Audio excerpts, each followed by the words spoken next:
Assalamualaikum warahmatullahi wabarakatuh. Perkenalkan, nama saya Teguh Abdurrofi dengan NIM 170200080. Saya ingin memenuhi UTS Ekologi, mata kuliah Ekologi, dosen pengampu Ibu Ira Puspita. Saya akan menjelaskan tentang ekosistem Taman Nasional Babul dari Maros, Sulawesi Selatan. Untuk letak geografis ekosistem yang akan saya jelaskan pertama kali, ini sudah terlihat jelas secara letak astronomis. Saya lihat di sini untuk letak geografis ekosistemnya masih terlihat hijau, masih terlihat asri ya, masih terlihat asri dan masih banyak satwa-satwa yang masih berpopulasi di situ, yang masih hidup. Karena ini juga termasuk hutan lindung atau termasuk termasuk hutan dilindungi lah. Jadinya taman nasional. Nah, untuk ekosistem terestrial itu ada yang namanya Enggang Sulawesi, Enggang Kerdil, Musang Sulawesi, Kelelawar, Kera Sulawesi, Kuskus, Tarsius, Papilio blumei, Papilio polites, Papilio stapses, Troides, Halipron. Nah, ini untuk Enggang Sulawesi ini terlihat di gambar ada ya, nampak seperti kalau yang biasa kita sebut itu burung rangkong. Nah, itu khas atau hewan endemik dari Taman Nasional Babul. Nah, untuk kera Sulawesi ini sudah terlihat jelas gambarnya, dan musang Sulawesi juga itu termasuk hewan-hewan yang sudah langka, maksudnya benar-benar dilindungi gitu loh. Untuk ekosistem akuatik di sini terlihat jernih airnya, dan banyak juga untuk populasi ikan di situ. Ikan daripada untuk makan dari hewan-hewan yang ada di hutan tersebut atau taman nasional tersebut. Terlihat terawat. Nah, untuk populasi yang ada di ekosistem Taman Nasional Babul Sulawesi Selatan itu ada flora dan fauna ya.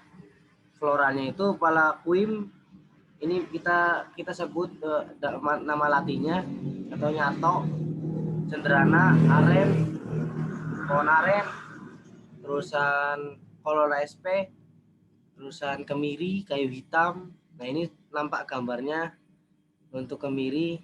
Untuk kemiri ada ini yang kemiri, terusan gula aren.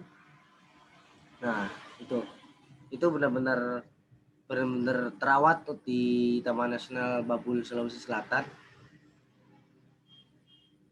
dan banyak juga untuk populasinya. Nah, untuk faunanya yang paling sangat banyak itu lebih ke musang Sulawesi.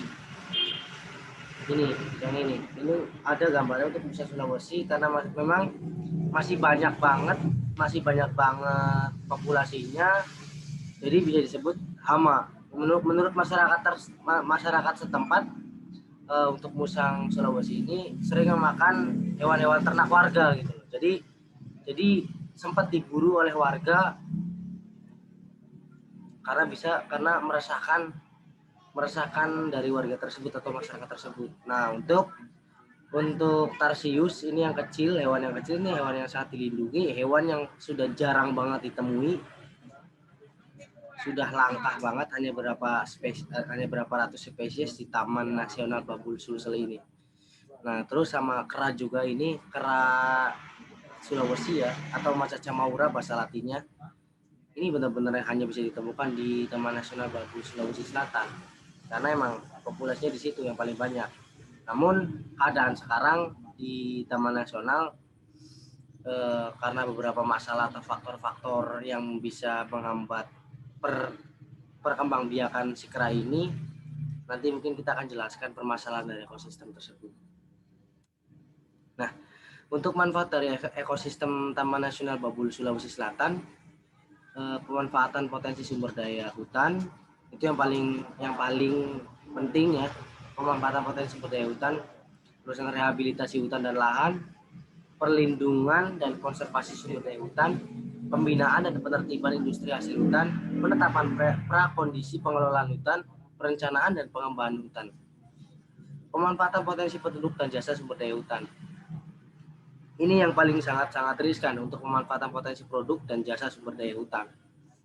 Karena sumber daya hutan kalau sebenarnya tidak dikelola dengan baik atau dengan bijak, itu bisa menimbulkan kelangkaan atau kepunahan gitu. Nah, ini ada sangkut pautnya juga ya, namanya ekosistem harus saling menguntungkan dari manusianya atau dari hewan-hewannya atau dari tumbuhannya, itu saling simbiosis mutualisme, saling memberikan manfaat. Pengembangan agribisnis tanaman perkebunan, perkembangan agribisnis sangat penting sekali karena emang untuk untuk menambah daya saing agribisnis tanaman perkebunan di daerah Sulawesi Selatan, ya ini tempatnya itu ya di Taman Nasional itu atau di hutan Babul Sulawesi Selatan. Peningkatan pemasaran hasil produksi perkebunan. Nah, peningkatan ada karena kita merawat, atau karena kita tidak cuma mengambilnya saja, tapi bisa menanam lagi gitu, atau memberi lagi apa yang kita ambil, kita beri juga ke taman nasional tersebut. Itu namanya untuk penjagaan dari warga-warga sekitar. Peningkatan produksi perkebunan, nah itu yang tadi saya jelaskan tadi. Nah, ini dua saja tapi emang kompleks ya permasalahan ekosistem Taman Nasional Babul Sulawesi Selatan. Yang pertama, konflik tata batas kawasan Taman Nasional Babul Sulawesi Selatan. Konflik tata batas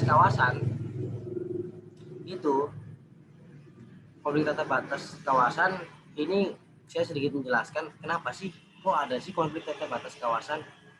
Ini yang masih kurang banget dari kepekaan dari warga atau pengetahuan dari warga ya, edukasi dari warga sekitar atau masyarakat setempat, yang nyangkanya ini taman nasional yang hutan dilindungi punya negara misalnya, itu tidak dipercaya oleh warga atau tidak percaya di masyarakat. Alhasil masyarakat jadi mengambil manfaat atau mengambil sumber daya alam di hutan tersebut yang bisa menimbulkan kepunahan hewan, kepunahan tanaman. Itu yang paling riskan atau bisa menimbulkan kerusakan nantinya Taman Nasional Babul Sulawesi Selatan itu. Terusan apa sih cara penyelesaiannya ya kan? Cara penyelesaiannya ya dari pihak Taman Nasional itu memberi edukasi, karena ya masyarakatnya masih berpatokan dengan zaman kolonial. Untuk masalah batasan kawasan atau batasan tanah masih berpatokan di zaman kolonial. Siapa yang mengurus, ya itu tanah saya gitu. Tidak ada yang namanya tanda bukti sertifikat atau apa gitu. Nah, sekarang tugasnya dari pihak negara atau pihak Taman Nasional wajib mengedukasi masyarakat. Wajib mengedukasi masyarakat